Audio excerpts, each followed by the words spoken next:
international circuit in Buriram, a warm-up lap which gets underway under threatening grey and black skies. There's been some heavy cloud cover enveloped this 4.55-kilometre Buriram circuit with this 26-lap Grand Prix. As will it stay dry? We had torrential rain here in Buriram 1 year ago. Your race winner on that occasion when he was a factory KTM. It's lights out, we're racing here in Buriram. It's a brilliant launch from the middle of that front row by Luca Marini. He's going to get the drop on Jorge Martin, although Martin comes around the outside through the first corner. Bagnaia is away well too from 6th place. He goes side by the race here into the battle at the front as Binder is up behind him with Alex Marquez, who is the only rider on the medium rear tyre running 6th. Going backwards is Bezzecchi. He's had a real ran wide, but Martin leads it in the first lap. But as we suspected, he's not bolted. He wants to make sure he's got some grip left at the end as Vinales goes way out wide into turn 1. Was that just a front end scare early on here for Bagnaia, or was he picked up by the hard charge data RNF Aprilia? A lot better than his teammate Miguel Oliveira, who's down in 18th place. He's just been picked off by Morbidelli around the outside. That's not going to work, is it, for Binder? Hard on the brakes. There's Marc Marquez now, hugging the rear tyre at Bagnaia's factory back, trying to pinch that inside line through 5 on Binder. No way through. And Marc Marquez having a look at Bagnaia too. So Bagnaia, who knows he's not exactly out of contention here, although he's running 6th. Still can't get through again, can he, on the Gresini Ducati of Marquez? Bagnaia doesn't need all of this, does he? Looking at all the chaos going up ahead of him and the battling between Marquez and Marini, Bagnaia just wants a nice and steady and nice and comfortable race. Now through on Aleix Espargaro. This is like a Moto3 battle here, isn't it, early on in Buriram. Bagnaia, though, now has been pushed back down to 7th place. He's going from bad to worse for the world champ. Bagnaia might have to just change plans here. He was trying to stay patient. I think he's on the outside and he's eased off the track. Bagnaia has to do that. He can't afford to let this group get too far up the road from it. Yeah, over the line, Bagnaia was 1.4 seconds back of Jorge Martin. At one stage in the sprint yesterday, early top 2, Martin and Binder were nearly a second clear of Alex Marquez. 5 seconds still covers the top 18 riders on the road. So that isn't it, when you see plus 0.93 on your pit board and you're fighting for the MotoGP World Championship, he's desperate just to try and make sure that he doesn't leave the door open. There's no room for Marquez to stick that Repsol Honda back underneath that fact this. So obviously a tech issue for Oliveira. Either that or potentially he's got some bodywork hanging off his Aprilia, which is going to force him into the pit lane. Oliveira's running in 20th place at the moment and he's off the back of that leading pack, so Oliveira not exactly got 3rd row of the good. He said if you get on those first 3 rows you can be in the game. If you make the start on the aggressive early on, you can go away with the lead group.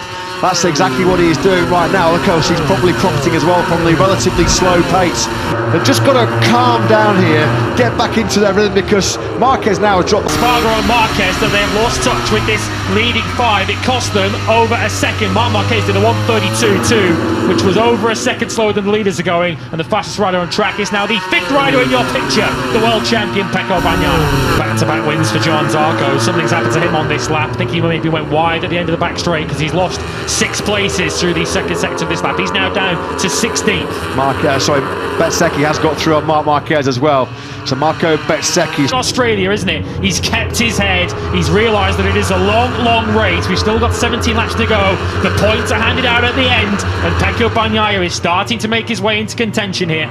Well, he said yesterday in the sprint that he felt like in this leading group, although you wouldn't believe it looking at the way Brad Binder is riding, but it's all going to be a case of who's managed the better, because Brad Binder admitted, didn't he, after the Phillip Island race 8 days ago, that he managed a little bit too much in the Australian Grand Prix. In 2nd place behind your race leader Martin. Bezzecchi looked like he was up the inside of Aleix Espargaro in the background. We'll try and keep a glimpse of them as they come out of turn 3, and Bezzecchi has indeed made his way through. So we've now got the Muni VR46 Ducatis running 5th and 6th and 12, still hanging in there. Great job this by Alex Marquez.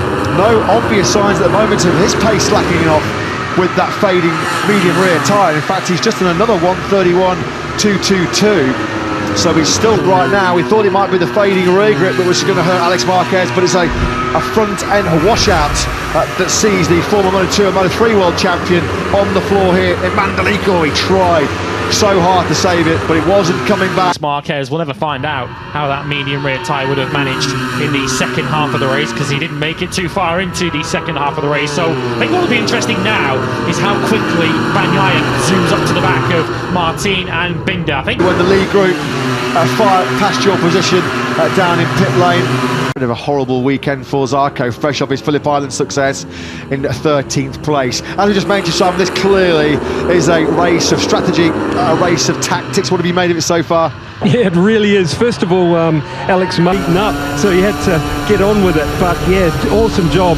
Those three clearly have the pace. Luca Marini is more difficult to pass. That's crunch 5 or 6 laps, you feel.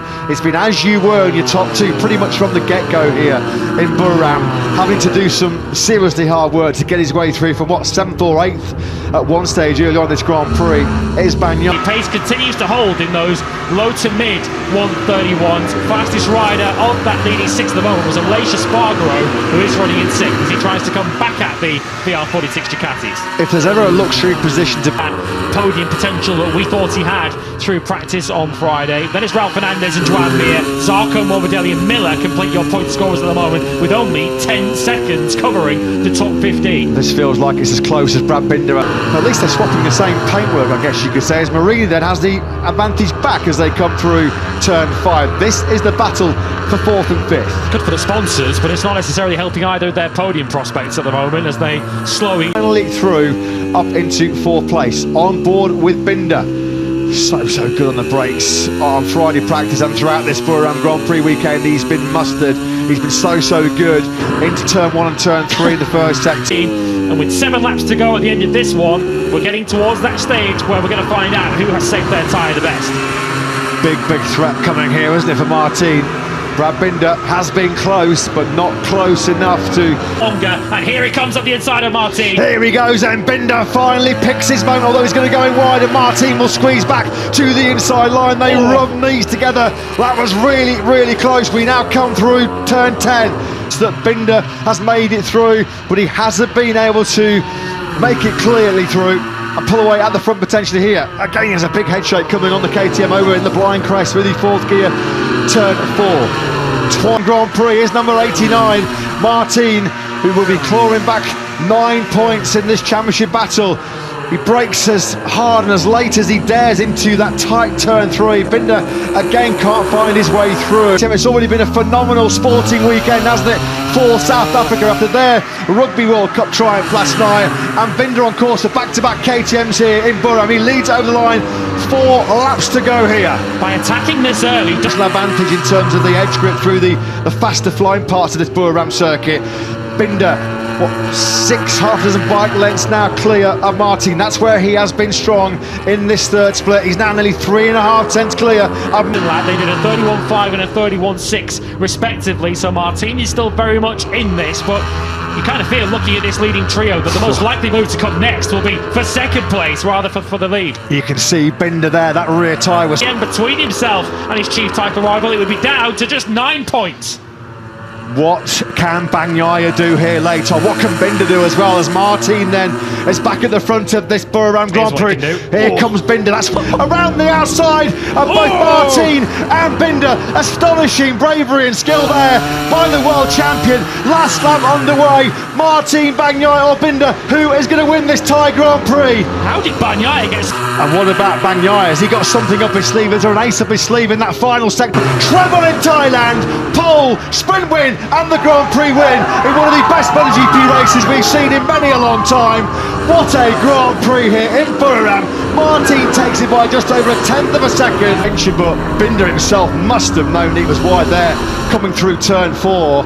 What a gift for Bagnaia. Well, it's a gift of 4 points. Belter, and that is exactly what we have got. Game on in this year's MotoGP World Championship. 13 points as he punches through the screen there. Jorge Martin, he will not care. The mechanics won't care about that.